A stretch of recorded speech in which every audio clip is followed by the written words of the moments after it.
Ukraine's MiG-29 Ghost Jet slips into Moscow, obliterates $1 billion power plant instantly. In a mission that defies every expectation of modern warfare, a single Ukrainian MiG-29 has slipped through Russia's most advanced air defense grid and struck a power facility worth more than $1 billion at the very edge of Moscow.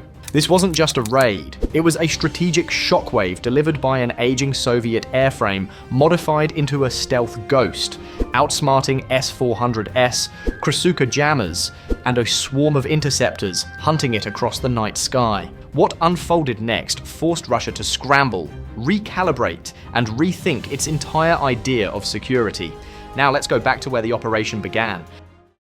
Today at 3:05 a.m., the freezing tarmac at Murder Road Air Base vibrates under the blue glow of a single MiG-29's afterburners, producing nearly 37,000 pounds of thrust. Inside the cockpit sits Captain Viper, a pilot known for surviving 2 R-77 missile engagements at once, an experience that made him a symbol inside Ukraine's aviation community. In exactly 23 minutes, he is scheduled to deliver Ukraine's operational reply to a proposed peace arrangement that Kyiv publicly described as unbalanced. That reply will carry a financial impact later, assessed at more than $1 billion, a figure tied to the energy infrastructure targeted during the mission. To understand why a lone fighter jet is preparing to enter one of the most defended airspaces on Earth, analysts trace events back 1 week. Reports released through Reuters outlined a 28-point fast peace framework and widely discussed in US-Russia-Ukraine diplomatic coverage. The plan required Ukraine to relinquish Crimea, surrender 4 eastern provinces, and accept a ceasefire that would freeze the battlefield to Russia's advantage. The Ukrainian presidency issued a cautious but firm rejection, stating that any agreement must respect territorial integrity. Captain Viper's mission was coordinated as a military demonstration, one intended to emphasize Ukraine's ability to conduct precision deep strike operations, even under technologically inferior conditions. Viper's aircraft is a Soviet-era MiG-29, but its systems no longer resemble the original configuration. Ukrainian engineers, using Western support, integrated an AN-ALQ-31 electronic countermeasures pod beneath the fuselage. This modification reduces the jet's radar signature and enables deception protocols typically reserved for more advanced platforms. His target is not a frontline unit or mobile armored formation. It is the Shatura thermal power plant, a facility approximately 75 miles from Moscow. The plant provides around 10% of the city's electricity and generates an estimated $2 billion annually in gas-driven revenue. Strategically, it supports industrial output, residential grids, and elements of the capital's command infrastructure. Reaching it requires crossing the defensive envelope of the S-400 missile network, systems designed to intercept targets flying faster, higher, and with broader radar signatures than the MiG-29. At 3:20 a.m., the aircraft crosses the boundary of Russian airspace, descending to approximately 200 feet above ground level. That altitude is lower than the Statue of Liberty's crown, and the maneuver reduces radar visibility by blending the aircraft into ground clutter. The Nebo-M long-range radar, positioned deep inside Russian territory, sweeps the airspace with a theoretical detection capability of 360 nautical miles. The MiG should appear immediately, but Viper uses terrain masking across the hill lines of the Sumy region and the dense pine forests approaching Kursk. His course changes continuously, using the uneven ground to absorb radar reflections. Thick humidity,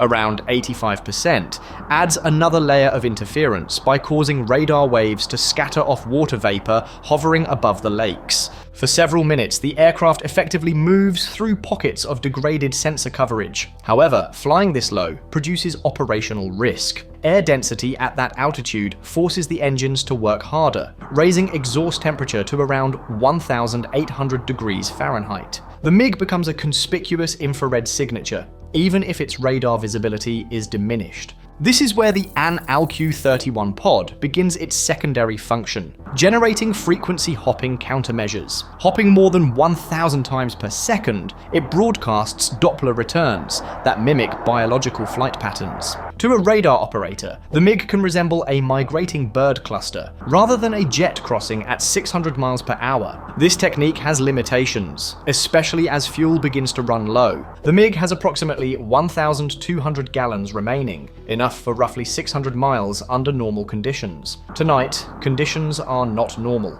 At 3:28 a.m., the concealment breaks. Viper's heads-up display flashes a red warning as the S-400's 92 N6E gravestone radar intermittently achieves a firm track before clutter breaks lock. Stationed near Elektrostal, roughly 40 miles from the target, the radar can monitor hundreds of objects across long distances. Operators initiate the warm-up for a 40 N6E missile, a long-range interceptor capable of traveling more than 10,000 miles per hour. As the high-energy scan latches onto the MiG, the aircraft vibrates from the electromagnetic load. The radar crew increases power output to defeat the jamming, but Viper dives toward Lake Chatura. Flying at approximately 60 feet, he uses the lake's rippling surface to scatter radar reflections further. The S-400 is optimized for high-altitude targets. At extremely low elevations, its line of sight weakens. For a moment, the MiG vanishes into clutter. By 3:32 a.m., the tactical situation becomes more complex. The MiG is fast, capable of Mach 2.25, but its radar cross-section is large. To counter this disadvantage, Viper deploys 2 Wild Hornet mini drones preloaded with biomimicry jamming.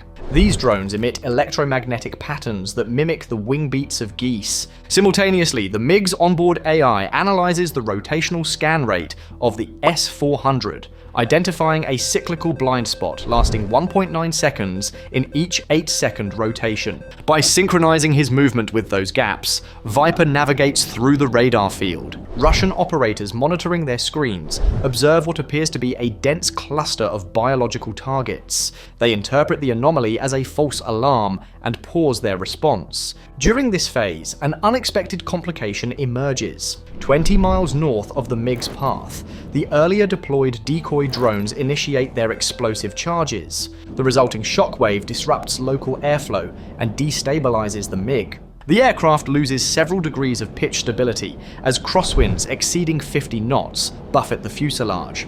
Within seconds, Russia's Krasukha 4 electronic warfare system engages, broadcasting a broadband jamming field across nearly 200 nautical miles. The MiG's GPS navigation fails. Viper transitions to a hybrid inertial navigation system supported by a fiber optic gyroscope. This system tracks movement through internal measurement, rather than satellite feedback, and allows him to maintain course using preloaded terrain profiles. The Russian battery then escalates. The 92 N6E radar achieves a hard lock. A 48 N6 interceptor launches, traveling at Mach 6, covering roughly 1 mile per second. In response, Viper activates the swarm illusion protocol. 4 remaining Wild Hornet drones deploy, each broadcasting synchronized radar reflections. The S-400's display populates with more than a dozen artificial targets. The threat prioritization algorithms prompt manual confirmation amid contradictory returns. Russian personnel hesitate as they attempt to classify the sudden swarm. That hesitation gives the MiG the moment it needs to reposition. A nearby Pantsir S-1 battery detects movement visually and engages. Tracer rounds streak across the sky. A 57E6 missile detonates near the MiG's right wing, damaging 2 feet of composite material. The cabin fills briefly with the smell of scorched resin. Despite the turbulence, Viper stabilizes the jet and activates a final countermeasure. A pod releases a thermobaric decoy over Lake Chatura, producing a fireball large enough to resemble an in-air explosion. Observers on the ground interpret the signal as a kill confirmation and momentarily cease fire. At 3:38 a.m., Viper aligns the aircraft with the target. The FLIR pod displays the glowing outline of the Chatura turbine hall. The turbine operates at approximately 1000 degrees Fahrenheit, spinning at 3600 RPM, producing a distinct thermal signature. At a distance of several miles, Viper releases a modified AGM-88 HARM missile carrying a thermobaric charge instead of its standard anti-radiation warhead. The missile accelerates to near Mach 2 as it closes the distance. On impact, the warhead penetrates deep into the reinforced concrete structure before detonation. Analysts describe the internal overpressure as exceeding 5,000 psi. The turbine's 80-ton rotor destabilizes and disintegrates. Steel fragments destroy auxiliary boilers, and escaping fuel ignites. A fireball rises nearly 1,000 feet, and localized power grids drop offline instantly. The cumulative destruction results in Russian infrastructure losses exceeding $1 billion when combining the plant damage with secondary grid impacts. The MiG's remaining fuel is insufficient for a return flight. With less than 8 minutes of airtime left, Viper heads west toward Bryansk. Russian Su-35s scramble from several airfields, but low-level terrain masking hinders their interception attempts. Reaching an abandoned agricultural strip, Viper lands on an ice-covered surface where partisans from the Freedom of Russia Legion await extraction. The MiG's landing gear fails under strain, blowing a tire, but the aircraft stops short of the tree line. Viper evacuates and enters a civilian vehicle, while the extraction team departs before Russian patrols arrive. By sunrise, Russian authorities assess the consequences. The Chatura facility will require long-term reconstruction. Approximately 500 megawatts of generating capacity is offline, and energy-derived revenue losses approach $5 million per day.